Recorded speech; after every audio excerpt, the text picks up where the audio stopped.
Les amis, avant de commencer la vidéo, n'oubliez pas de liker la vidéo, commenter la vidéo, partager la vidéo et n'oubliez surtout pas de vous abonner et activer la petite cloche.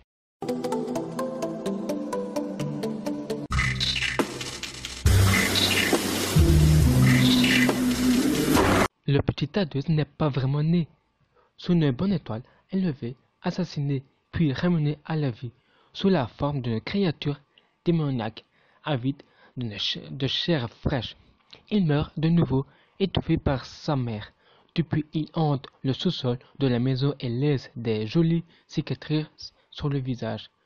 Des visiteurs téméraires qui l'approchent un peu trop près.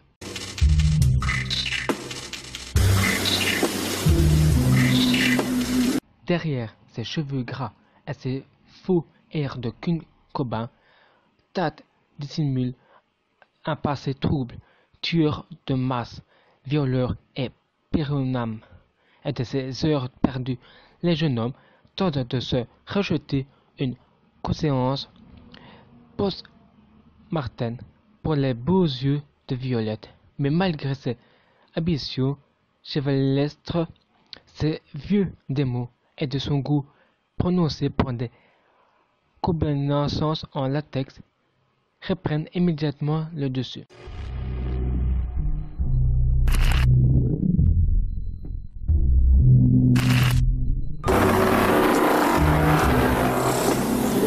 Issu d'un rapport intime entre la mort et un vivant, le petit Michael n'était pas déjà forcément bien parti dans la vie.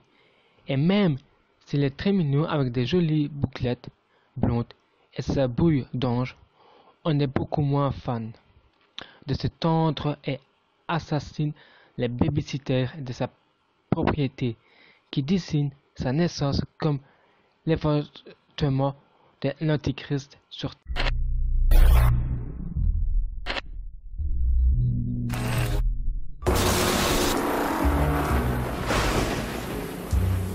Un démon façon l'exorcisme, quasi omniscient et omnipotent, qui prend le contrôle du corps de ses victimes, dévore progressivement leur âme et complètement d'horreur. Leur fait apprendre des déclinations latines en accéléré. La pauvre Marie Eutine n'en demandait pas tant. Il est mort.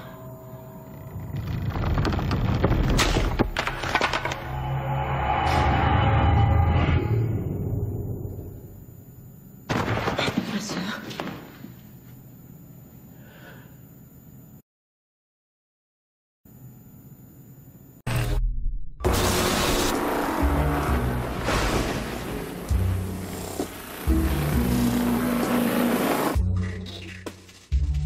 Non avoir été abandonné à la naissance par sa maman et ne l'autorisait pas à découper les gens en morceaux, encore moins de les laisser libre cours à ces plusieurs nécrophiles, à massacrer des pauvres jeunes filles pour refaire la déco de son appartement, et puis ce masque, ce qui n'est pas jour fait à partir des peaux humaines, non seulement des dégoûtants, mais en plus des très peu hygiéniques.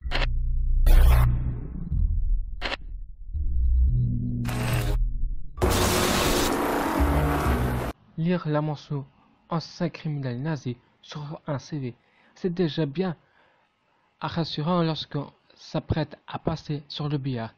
Mais si les petites lignes indiquent que ce plus souvent sur le savon ou le docteur Frankenstein à temps partiel, c'est qu'il est peut-être le temps de prendre ses jobs à son cou et vite entrer obtuition, superflu et expérience rasée.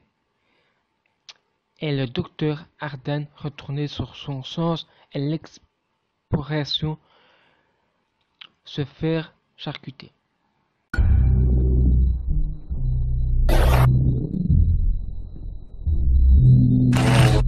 Fiona Gold porte mal son nom, massacrer toutes ses rivales, sacrifier son amant ou muter sa propre fille, rien ne semble d'arrêter la suprême dans son insalable quête de pouvoir de la défense de ses intérêts.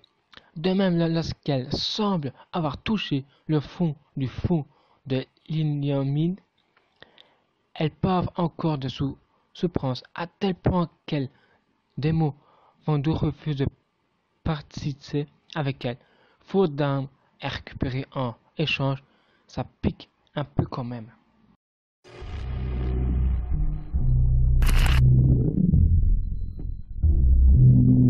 Parmi cette liste de personnages, Delphine Leroux reporte probablement la palme de plus objets de cruauté faite femme. Elle n'hésitait pas à torturer sa propre famille et à écorcher, effrayer, vivre ses demi-sorciques pour assouvir ses pulsions sadiques. Et c'est le pire de tout ça, ce qui peut être le savoir qu'elle ait réellement existé.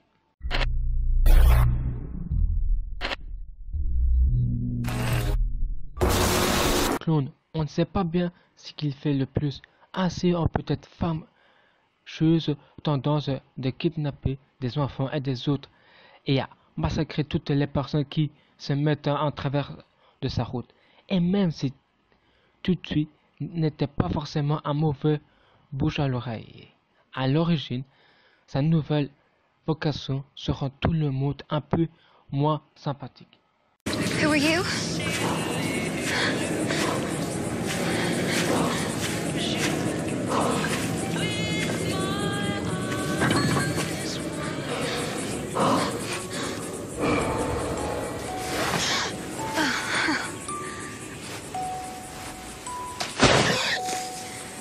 For me? Oh, okay.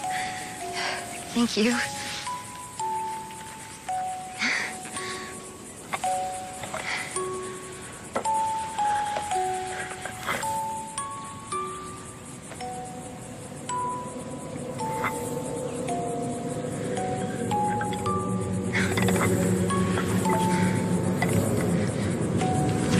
What happened?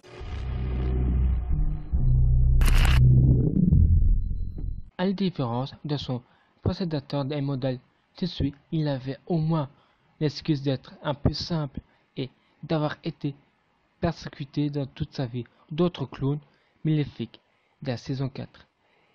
Et c'est un enfant pourri gâté qui est tué par ennui, un vrai psychopathe avec un sérieux complexe de supériorité capable de se baigner tranquillement dans le sang de sa propre mère en toute sénérité. See you 2 times a week.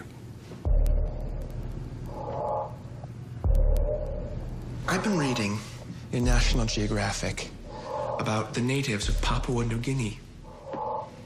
They would go to war with a neighboring tribe, and when they conquered them, the winners would eat the vanquished tribe's best warriors, and then their medicine man, and then their chief.